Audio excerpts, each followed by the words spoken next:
पंचम अध्याय का चतुर्थ पाद समासांत प्रकरण चल रहा है। उसमें भी बहुव्रीहि समास से जो समासांत प्रत्यय होंगे उनका प्रकरण है।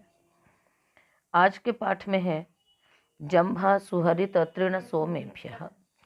जंभा प्रथमा का एक वचन, सुहरित तृण सोमेभ्यः पंचमी का बहुवचन। समास करेंगे, करिए। सुच हरितश्च तृणंच सोमश्च इति सोमाः तेभ्यः सोमेभ्यः। अनुवृत्तियां हैं, धर्मादनिच केवलात् से अनिच की है, बहुव्रीहो समासांतः तद्धितः इत्यादि की अनुवृत्ति है। अर्थ होगा सूत्र का, बहुव्रीहो समासे सु हरित तृण सोम इत्येतेभ्यः उत्तरम जंभा शब्दः अनिच प्रत्ययान्तः कृत समासान्तः निपात्यते। क्या अर्थ हुआ, बोलिए। बहुव्रीहौ समासे इत्येतेभ्यः परः जंभा शब्दः प्रत्ययान्तः कृत समासान्तः निपात्यते। ठीक है। बहुव्रीहि समास में सु हरित तृण तथा सोम से परे जंभा शब्द समासांत प्रत्यय अनिच करके निपातन किया जाता है। यहाँ पर क्या है कि कोई प्रत्यय विधान नहीं किया, अपितु जंभा शब्द जो है वो समासांत अनिच प्रत्यय करके ही निपातित कर दिया गया है। ठीक है। तो वैसे तो जंभ होता है, जंभ में क्या होता है, दाढ़ कहाँ आता है, बड़ी बात याद आएगी। तो उदाहरण होंगे इसके, शोभनः जंभः अस्य स सुजंभा देवदत्तः। तो जंभ शब्द अकारांत है, जभी नाशने धातु से बनता है अच प्रत्यय करके, तो अच्छी है जंभा जिसकी। इसी प्रकार हरितः जंभः अस्य इति हरित जंभः, हरि है जंभा जिसकी, वो कहलाएगा हरित जंभा तृण जंभा सोम जंभा। तृण जंभा में बन जाएगा तृण इव जंभा अस्य स तृण जंभा। तो जंभ शब्द से अनिच प्रत्यय करेंगे तो जंभन बन जाएगा, और जैसे सर्वनाम स्थाने चासम बुद्धों से दीर्घ इत्यादि होता है वैसे दीर्घ हो करके तृण जंभा सोम जंभा। सोम का अर्थ हो जाएगा चंद्रमा के समान, सोम का अर्थ होता है चंद्रमा, तो चंद्रमा के समान जंभ है जिसके, वो कहलाएगा सोम जंभा। दक्षिणेर्मा लुब्ध योगे। दक्षिणेर्मा प्रथमा का एक वचन, लुब्ध योगे सप्तमी का एक वचन। लुब्धेन योगः लुब्ध योगः तस्मिन् लुब्ध योगे। बहुव्रीहो समासे लुब्ध योगे दक्षिणेर्मा शब्दः अनिच प्रत्ययान्तः कृत समासान्तः निपात्यते। बहुव्रीहि समास में दक्षिणेर्मा यह शब्द समासांत अनिच प्रत्यय करके निपातन किया जाता है। तो दक्षिणम ईर्मम अस्य, तो दक्षिणम ईर्मम अस्य इति दक्षिणेर्मा मृगः। ईर्म कहते हैं घाव को, तो दक्षिण भाग में घाव है जिसके, ऐसा कहेंगे दक्षिणेर्मा मृगः। यानी शिकारी ने मृग के दक्षिण भाग में चोट लगाई तो वह हो गया दक्षिणेर्मा मृगः। सिद्धि में कुछ विशेष नहीं है। ईर्म शब्द से अनिच प्रत्यय करेंगे तो ईर्मन बनेगा, और सर्वनाम स्थाने च संबुद्धों से दीर्घ कर लेंगे। इच कर्म व्यतिहारे, इच प्रथमा का एक वचन, कर्म व्यतिहारे सप्तमी का एक वचन। अनुवृत्ति है बहुव्रीहो समासांतः इत्यादि। कर्म व्यतिहारे यो बहुव्रीहि तस्मात् इच प्रत्यय परश्च भवति। कर्म व्यतिहार में जो बहुव्रीहि समास होता है उससे इच प्रत्यय होता है। तो कर्म व्यतिहार का मतलब क्या होता है, एक दूसरे के बदला बदली करना। तो जो तत्र तेने दमिति स्वरूपे सूत्र से बहुव्रीहि समास होता है वही यहाँ पर लिया गया है। तो उदाहरण बनेंगे, केशेषु केशेषु गृहीत्वा इदम युद्धम प्रवृत्तम इति केशा केशी। तो एक दूसरे के केश को बदलते हैं, बदलना यानी एक दूसरे के केश को पकड़ना, तो इस स्थिति में ये कर्म व्यतिहार है। तो उसमें जब समास होगा तो उसके बाद उसका स्वतंत्र प्रयोग नहीं होगा, अपितु उसमें इच प्रत्यय होगा समासांत। तो केशा केशी, कचा कची, दंडा दंडी, मुसला मुसली, ये सारे शब्द उससे सिद्ध हो जाते हैं। द्विदंड्यादिभ्यश्च, उसके बाद केशा केशी है तो केशेषु केशेषु इदम प्रहृत्य इदम युद्धम प्रवृत्तम, तो केश केश रखेंगे। फिर यहाँ पर अन्य शामपि दृश्यते, जो कि छठे अध्याय का सूत्र है, उससे यहाँ पर दीर्घ हो जाता है, तो केशा केश बनेगा, उसके बाद फिर इच प्रत्यय होगा। तो केशा केशी, दंडा दंडी, कचा कची, सभी में स्थिति लगेगी। अगला सूत्र है द्विदंड्यादिभ्यश्च। द्विदंड्यादिभ्य पंचमी का बहुवचन च अव्ययपदम। द्विदंडी आदिर येषां ते द्विदंड्यादयः तेभ्यः द्विदंड्यादिभ्यः। द्विदंड्यादयः शब्दाः इच प्रत्ययान्ताः निपात्यन्ते। द्विदंडी इत्यादि शब्द इच प्रत्ययान्त करके निपातन किए जाते हैं। तो यहाँ पर पहले ही द्वौ दंडौ प्रगृह्य इति द्विदंडी द्विमुसली, इस प्रकार से, तो दो दंडों को लेकर के, तो द्वाभ्याम दंडाभ्याम प्रहरति, यहाँ पर इस प्रकार से विग्रह करेंगे, द्वाभ्याम दंडाभ्याम प्रहरति यह सह द्विदंडी द्विमुसली। तो ये कृत समासांत ही नहीं अपितु समास करके भी द्वाभ्याम दंडाभ्याम प्रहरति ऐसा विग्रह सहित यहाँ पर पहले समास करेंगे, वो भी निपातन से ही होगा और इच प्रत्यय भी निपातन से ही होगा। तो द्विदंडी द्विमुसली ये सब शब्द बने। प्रसंभ्याम जानुनोर्ज्युः, प्रसंभ्याम पंचमी का द्विवचन, जानुनोः षष्ठी का द्विवचन, ज्युः प्रथमा का एक वचन। प्रश्च सम चैति प्रसमौ ताभ्याम प्रसंभ्याम। प्रसम इत्येताभ्याम उत्तरस्य जानुशब्दस्य ज्युः आदेशो भवति। तो प्र शब्द से परे जानु शब्द हो तो जानुनों में द्विवचन इसीलिए किया है कि प्रसम दो है तो उससे दोनों से उत्तर, तो प्र से उत्तर सम से उत्तर जो जानु शब्द होगा उसको ज्यों आदेश हो जाएगा। तो प्रकृष्टे जानुनी अस्य इति प्रज्युः, संघते जानुनी अस्य इति संज्ञुः। तो ये बहुव्रीहि समास होगा और बहुव्रीहि समास करके प्रजानु और जानु को हो गया ज्यों आदेश, तो प्रज्युः संज्ञुः, यानी अच्छी जांघाएं हैं जिसकी। ऊर्ध्वाद विभाषा, ऊर्ध्वाद पंचमी का एक वचन, विभाषा प्रथमा का एक वचन। ऊर्ध्व शब्दात् उत्तरस्य जानु शब्दस्य विभाषा ज्यों आदेशो भवति समासान्तः बहुव्रीहौ समासे। बहुव्रीहि समास में ऊर्ध्व शब्द से परे यदि जानु शब्द है तो उसको विकल्प से ज्यों आदेश होगा। तो ऊर्ध्वे जानुनी अस्य इति ऊर्ध्वज्युः ऊर्ध्व जानुः। वैसे प्रसंभ्याम जानुनोर्ज्युः में भी जो जानुनों में द्विवचन हुआ उसके दोनों कारण हैं, एक तो इन दोनों से परे, दूसरा जानु क्योंकि दो होती हैं, जंघाएं दो होती हैं, इसलिए यहाँ पर द्विवचन किया गया है। तो विग्रह में भी इसीलिए इसी प्रकार से करेंगे, प्रकृष्टे जानुनी, ऊर्ध्वे जानुनी अस्य, ऊपर है जंघाएं जिसकी। तो इस प्रकार से ये ऊधसोनंग, ऊधसः षष्ठी का एक वचन, अनंग प्रथमा का एक वचन।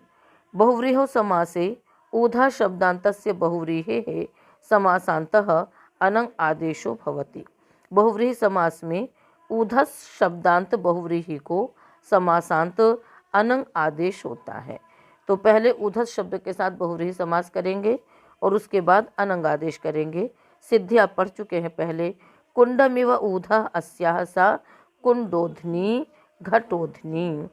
तो यहाँ पर जब हमने बहुव्रीहि रूधसोंगीष सूत्र में गीष प्रकरण का हम प्रकरण पढ़ रहे थे, तो कुंडम इव ऊधा अस्याः, कुंड आगेसु ऊधस आगेसु समास इत्यादि करके कुंडोधस बनता है। फिर उस अधस को अनंग आदेश हो जाएगा तो कुंडोधन बनेगा। उसके बाद फिर ङीप का ई आएगा और यचिभम यस्य तिचा से वहाँ पर इसकी क्या हो जाएगी, भासंज्ञा होने के बाद यस्य तिचा नहीं लगेगा, अपितु नस्तद्धिते से नस्तद्धिते कह रहे हैं, अल्लोपोनः से यहाँ पर उसके आकार का लोप हो जाएगा। तो कुंडोधन आगे ई कुंडोधनी, इस प्रकार से बन जाता है। अगला सूत्र है सिद्धियाँ, आप एक बार फिर भी बहुव्रीहि रूधसोंगीष सूत्र में पुनः निकाल करके देखिएगा। धनुषश्च, धनुषः षष्ठी का एक वचन, च अव्ययपदम। धनु शब्दान्तस्य बहुव्रीहेः समासान्तः अनंग आदेशो भवति। धनु शब्दांत जो बहुव्रीहि समास उसको अनंग आदेश होता है। तो शार्ंग धनु अस्य इति शार्ंग धन्वा, गांडीवम धनु अस्य स गांडीव धन्वा। तो बहुव्रीहि समास करेंगे और उसके बाद क्या होगा, यहाँ पर शार्ंग धनु रहेगा, फिर अनंग आदेश होगा। तो अनंग के इंगित होने के कारण से उ के स्थान पे होगा। तो शार्ंग धनु बनेगा और फिर नहीं, धनुष शब्द है, उ के स्थान पे भी नहीं होगा। धनुष शब्द है इसलिए स के स्थान पे होगा। तो जो धनुष का शकार हुआ वो अंत्यल हुआ, तो श के स्थान पे अनंग आदेश होगा। तो धनु अनंग, अनंग का शेष बचेगा अन, धनु अन, उसके पश्चात यणादेश हो जाएगा तो धन वन, उसके पश्चात दीर्घ होकर के बनेगा धनवा। तो शार्ंग धनवा, गांडीव धनवा, पुष्प धनवा, अतिज्य धनवा, इस प्रकार से ये उदाहरण आपके सारे बनेंगे। सिद्धियों में बस यही ध्यान रखना है कि अलोन गिच्च से अंत्य अल के स्थान पे होगा, तो जो धनुष शकारांत है उसके श को होगा, तो सिद्धि हो जाएगी आपकी। तो शार्ंग धनुष है जिसका, गांडीव धनुष है जिसका, तो शार्ंग धनवा का अर्थ हो जाएगा सींग का बना हुआ धनुष है जिसका। गांडीव धनु अर्जुन है तो उसके लिए हो गया। वा संज्ञायाम, धनुष की अनुवृत्ति अगले सूत्र में आ रही है। अर्थ होगा सूत्र का, संज्ञायाम विषये धनु शब्दान्तस्य बहुव्रीहेः अनंग आदेशो भवति समासान्तः। संज्ञा विषय में धनु शब्दांत बहुव्रीहि को भी अनंग आदेश होता है समासांत। तो पूर्व सूत्र से नित्य प्राप्ति थी, संज्ञा गम्यमान होने पर विकल्प से हो जाएगा। तो शतम धनुंषि यस्य स शतधनुः शतधन्वा। तो जब अनंग आदेश होगा तो शतधन्वा बनेगा, जब आदेश नहीं होगा तो शतधनुष विसर्ग होकर के शतधनुः। ऐसे दृढ़म धनु यस्य स दृढ़ धनुः और दृढ़ धन्वा। तो ये सब संज्ञा विशेष हैं अलग अलग योद्धाओं के, उसके लिए ये सूत्र है। जाया या निंग, जाया यह षष्ठी का एक वचन, निंग प्रथमा का एक वचन। जाया शब्दान्तस्य बहुव्रीहेः निंग आदेशो भवति समासान्तः। जाया शब्दांत बहुव्रीहि को निंग आदेश हो जाता है समासांत। युवती जाया यस्य स युव जानिहि वृद्ध जानिहि। तो यहाँ पर क्या करेंगे, सिद्धि आप इसके पढ़ चुके हैं वैसे। तो युवती सु आगे जाया सु, युवती जाया यस्य यानी युवती पत्नी है जिसकी। तो युवती सु जायासु आपने पहले यहाँ पर समास कर लिया, समासित करने के बाद जो समास के कार्य हैं वो सारे कर लिए, अंतर्वर्तनी विभक्तियों का लोग भी हो गया, युवती जाया बना। अब यहाँ पर स्त्रियाः पुंवद भाषित पुंस्कादनुं समानाधिकरणे स्त्रियाम पूर्णे प्रियादिषु। इससे क्या हो जाएगा कि उत्तर पद के परे रहते बहुव्रीहि समास में स्त्रीलिंग को पुंवद भाव हो जाएगा। तो युवती का पुंवद भाव क्या है, युवन, तो युवन हो जाएगा उसको। तो युवन आगे जानी रहा, फिर जो नकार है उसका लोप हो जाएगा, किससे, न लोपः प्रातिपदिकान्तस्य से। तो युवा जाय रहा, अब युवा आगे जाया रहा। अब इस सूत्र ने कहा कि जायायाः निंग आदेशो भवति, तो जाया के आकार को निंग आदेश हो गया अंगित होने के कारण से। तो युव जाय नी, फिर लोपो व्योरवली से जाय के यकार का लोप हो गया, तो युव जानी युव जानी। इस प्रकार से इसकी सिद्धि होती है। यानी युवती है जाया जिसकी, वृद्ध है पत्नी जिसकी। गंधस्य दुत्पूति सुसुरभिभ्यः, गंधस्य षष्ठी का एक वचन, इत प्रथमा का एक वचन और उत्पूति सुसुरभिभ्यः पंचमे का बहुवचन। उत्च पूतिश्च सुश्च सुरभिश्च इति सुरभयः तेभ्यः सुरभिभ्यः। अर्थ होगा सूत्र का, उत्पूति सुसुरभि इत्येतेभ्यः उत्तरस्य गंध शब्दस्य इकारादेशो भवति समासान्तः बहुव्रीहौ समासे। अर्थात उत्पूति सुसुरभि, इन शब्दों से परे जो गंध शब्द है उसको बहुव्रीहि समास में इकारादेश होता है। तो उद्गतः गंधः यस्य स उद्गंधिः, तो उद्गतः गंधः अस्य, यहाँ पर उत उपसर्ग का अर्थ यहाँ पर गत अर्थ दिखाने के लिए है। तो उत आगे सु, गंध आगे सु, समास इत्यादि कार्य करने के बाद स्थिति रह जाएगी उद्गंध, फिर गंध के आकार को इकारादेश हो जाएगा अलोन्त्यस्य से अंत्यल के स्थान पे होने के कारण से। तो उत्गंधी आगे सु उत्गंधी ही। इसी प्रकार से पूति गंधी यस्य, पूति मतलब होता है बुरा, तो जिस चीज़ की बुरी गंध है उसको कह सकते हैं पूति गंधी ही। इसी प्रकार सुष्ठु गंध अस्य स सुगंधी ही और सुरभि गंधी ही, यानी अच्छी गंध वाला। तो सिद्धि में बहुत विशेष नहीं है, गंध शब्द के आकार को ही बस इकारादेश हो जाएगा तो बन जाएगा गंधी इत्यादि। अल्पाख्यायाम एक वचन, अल्पस्य आख्या अल्पाख्या, अल्पा तस्याम अल्पाख्यायाम, अल्पाख्यायाम यो गंध शब्दः तस्य इकारादेशो भवति समासान्तः बहुव्रीहो समासे। यहाँ पर गंध शब्द का अर्थ अल्प होगा, यानी अल्प अर्थ वाला जो गंध शब्द उसको भी इकारादेश होता है। जैसे सूपः अल्पः अस्मिन् भोजने इति सूपगंधी भोजनम, मतलब दाल थोड़ी सी है। घृतम अल्पम अस्मिन् भोजने इति घृतगंधी भोजनम, मतलब घी की मात्रा थोड़ी सी है। तो यहाँ पर गंध का अर्थ गंध सुगंध नहीं है, अपितु गंध का अर्थ यहाँ पर थोड़ा है, स्वल्प है। तो जैसे मतलब गंध असल में होता क्या है कि थोड़ी सी भी चीज़ से गंध आ जाती है, तो बस मतलब घृत सूप इत्यादि केवल गंध के रूप में डाल दिया गया है, यानी अल्प मात्रा वाला है। तो समास तो उसी प्रकार से होगा, बस अर्थ यहाँ पर बदल जाएगा, तो सूपगंधी इत्यादि बनेगा। अब इन सब में क्या होगा, क्योंकि सूपगंधी बन गया, अब वो भोजनम का विशेषण है तो नपुंसक लिंग है, तो सूपगंधी आगे सु, फिर स्वमोर नपुंसकात से यहाँ पर सु और अम का क्या हो जाएगा, लुक हो जाएगा, तो बन जाएगा सूपगंधी घृतगंधी। उपमानाच्च, उपमानात् पंचमी का एक वचन, च अव्ययपदम, उपमानात् परः यो गंध शब्दः तस्य इकारादेशो भवति समासान्तः बहुव्रीहौ समासे। उपमानवाची शब्द से परे जो गंध शब्द है उसको इकारादेश होता है समासांत बहुव्रीहि समास में। तो पद्मस्य इव गंध अस्य इति पद्मगंधी, उत्पलस्य इव गंध अस्य इति उत्पलगंधी, करीशस्य गंध इव गंधो अस्य स करीशगंधी। तो कारिश गंध्या की आपने जब सिद्धि पढ़ी थी तो इसका भी आपको बताया गया था। अस्तु, तो पद्म आगे सु, गंध आगे सु, पद्म गंध आपने समास किया और उस गंध के आकार को इकारादेश हो गया। तो पद्म है, उत्पल है, करीश है, ये सब क्या है आपके उपमानवाची शब्द हैं। उपमान आप जानते ही हैं, जिसके द्वारा उपमा दी जाती है। तो यहाँ पर गंध की उपमा उत्पल, पद्म, करीश इत्यादि से दी गई कि उसके समान गंध है जिसका। तो उपमानवाची शब्द से पहले जो गंध शब्द था उसको इकारादेश हो गया और बन गया उत्पल गंधी इत्यादि। अगला सूत्र है पादस्य लोपो हस्त्यादिभ्यः, पादस्य षष्ठी का एक वचन, लोपः प्रथमा का एक वचन, अहस्त्यादिभ्यः पंचमी का बहुवचन।